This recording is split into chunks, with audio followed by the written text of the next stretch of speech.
चुनाव लड़ रहा है। मैं बड़ी लंबे दिनों से इस चुनाव को करीब से देख रहा हूं और आज जिस तरीके से आप सब लोग बंगाल के प्रबुद्ध नागरिक हैं, आप लोगों ने कई चुनाव देखा है, कई बार आप लोगों ने वोट डाला है, लेकिन इस चुनाव में जो षड्यंत्र चल रहा है ये आपको समझने की जरूरत है। बहुत सारे लोग आपके बीच बहुत सारे झंडा बैनर के साथ आपके गली मोहल्ले में घूम रहे हैं। कुछ हम लोग भी आपके बीच में आए हैं कुछ बातों को रखने के लिए। मानना और वोट करना आपका अधिकार है और अपनी बातों को रखना हमारा भी अधिकार है। बहुत सारी बात जो आज छुपाई जा रही है वो बातों को जब हम आपके बीच रखना चाहते हैं। जो आज अखबार में, टीवी में जो आप खबरें देखते हैं वो 90% खबर भारतीय जनता पार्टी द्वारा स्क्रिप्टेड खबरें आपको दिखाई जाती है, क्योंकि आज पूरा मीडिया भारत का भारतीय जनता पार्टी ने खरीद लिया है और थोड़ा बहुत जो आपके बीच खबर जाता है सोशल मीडिया के माध्यम से,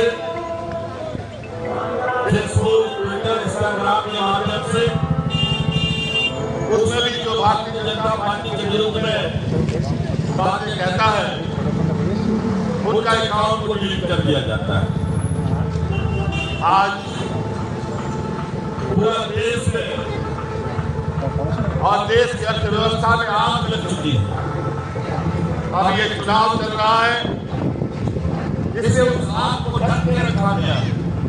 ये चुनाव खत्म होगा, देश की अर्थव्यवस्था में जो लगी आग है वो इतनी बड़ी है कि इस देश का हर व्यक्ति को वो साथ में चलना पड़ेगा। महंगाई आसान होगा, गरीब गुरबा मिडिल क्लास लोगों के लिए जीना नर्क हो जाएगा। हमारे देशों में जो युद्ध चल रहा है उसका हाथ पूरी दुनिया में फैल चुका है। ये सब आपको टीवी अखबार में नहीं देगा, आपको टीवी अखबारों में दिखेगा कि प्रधानमंत्री झालमुड़ी कैसे खा रहे हैं।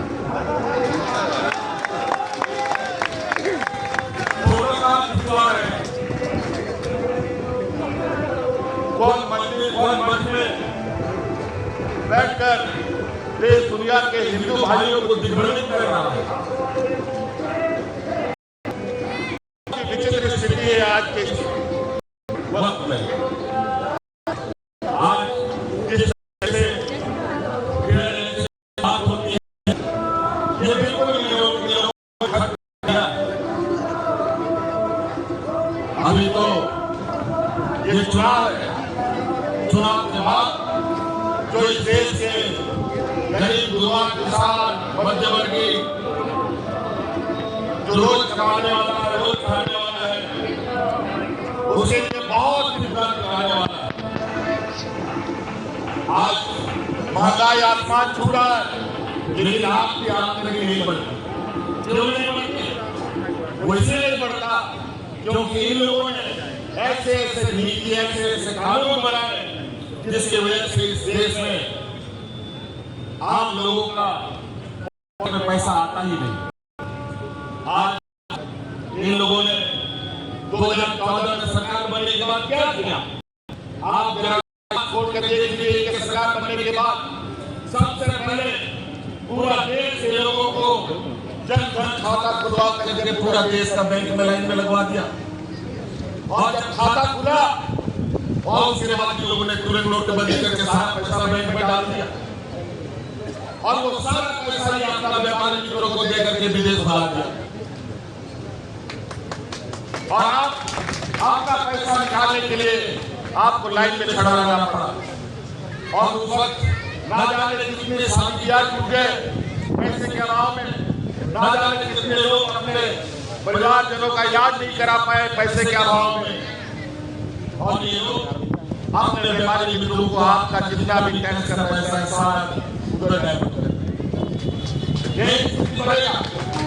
आज जेब में पैसा नहीं रहता है तो बिल्कुल गाड़ी में बिना तेल का मोटरसाइकिल जैसा आदमी हो जाता है, एक कदम आदमी नहीं चल पाता।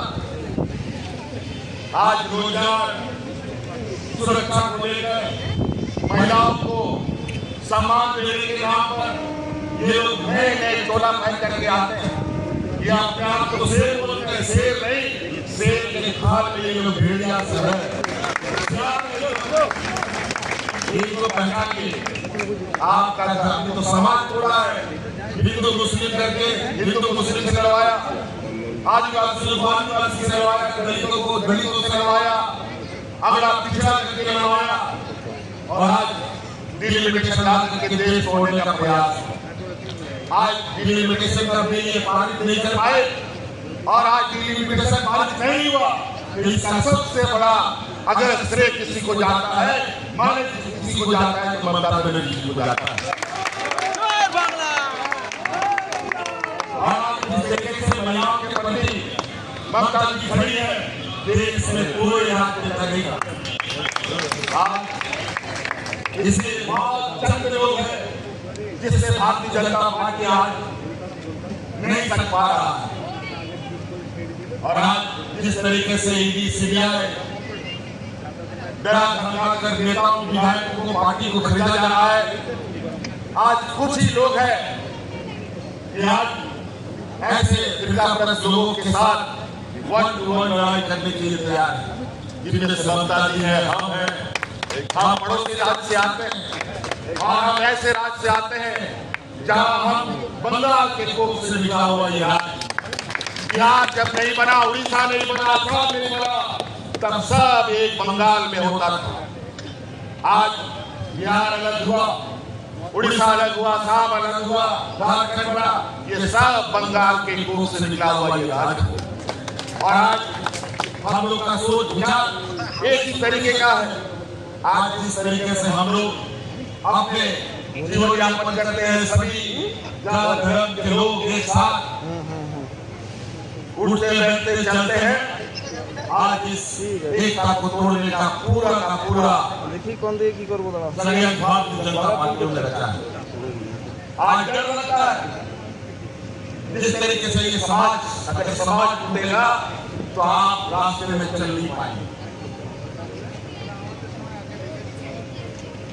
इसलिए जिस तरीके से आपको सड़क में कई मोड़, कई चौराहे मिलते हैं, कई पेड़ पौधे मिलते हैं, वैसे ही समाज में कई लोग आपको रास्ते में मिलेंगे।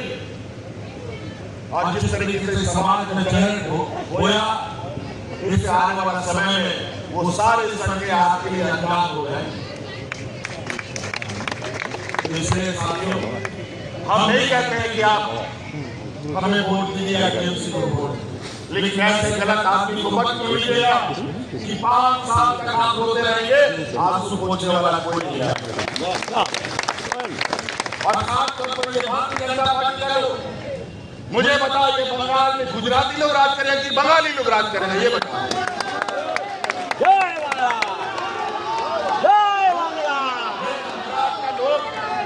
पैसे के दम पर चुनाव लड़कर सरकार बनाने का नया प्रयोग करता है, लेकिन कई ऐसे राज्य हैं जहां उसको औंधे मुंह गिरना भी पड़ता है।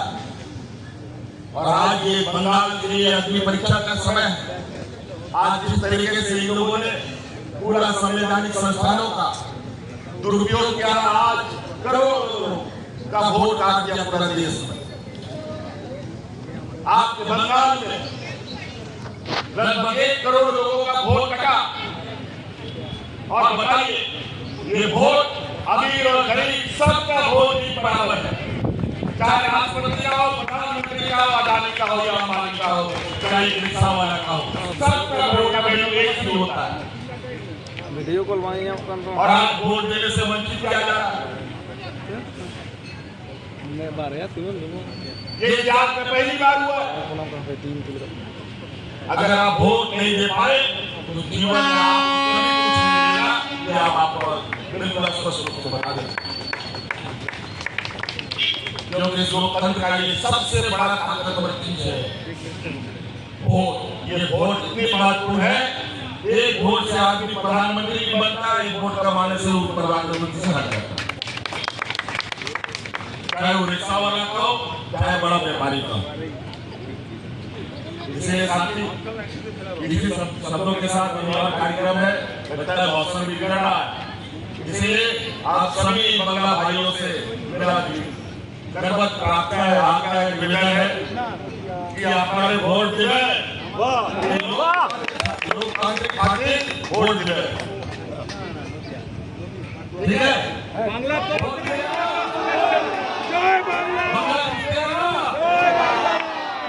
चलिए, ठीक है, धन्यवाद, नमस्कार।